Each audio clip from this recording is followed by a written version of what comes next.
মাগুরা নবগঙ্গা পার্কে জুলাই আন্দোলনে নিহত শহীদদের স্মৃতিস্তম্ভ পরিদর্শন করেছেন প্রধান উপদেষ্টার প্রেস সচিব শফিকুল আলম। পরিদর্শন শেষে তিনি জানান, উপদেষ্টাদের উপস্থিতিতে জুলাই স্মৃতিস্তম্ভের আনুষ্ঠানিক উদ্বোধন করা হবে। সাংবাদিকদের এক প্রশ্নের জবাবে শফিকুল আলম বলেন, ফেব্রুয়ারির জাতীয় নির্বাচনে আওয়ামী লীগ অংশ নিতে পারবে না। তিনি আরও জানান, জুলাইয়ের সনদ বিষয়ে প্রায় সব রাজনৈতিক দলই ঐক্যমত পোষণ করেছেন। যে কয়েকটি দল এখনো স্বাক্ষর করেনি তাদেরও সম্মতি রয়েছে।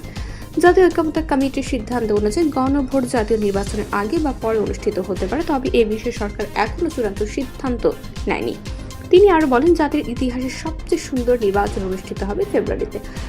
আরপিওতে না ভোট রাখার সিদ্ধান্ত নেওয়া হয়েছে, যাতে একক প্রার্থী থাকলেও জনগণ প্রয়োজনে তাকে প্রত্যাখ্যান করার সুযোগ পায়।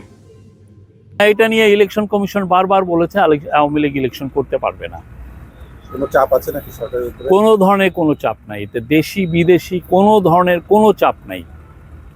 আমাদেরকে কেউ বলছেন না যে ওদেরকে ইলেকশনে ইলেকটোরাল প্রসেসে ফিরিয়ে আনো, বরং সবাই বলছেন, অবাক হচ্ছেন যে এত বড় খুন করেছে তারা, এত বড় হত্যাযজ্ঞ করেছে, এত ছেলে মেয়ে বাচ্চা ছেলে, এখানে যারা শহীদদের নাম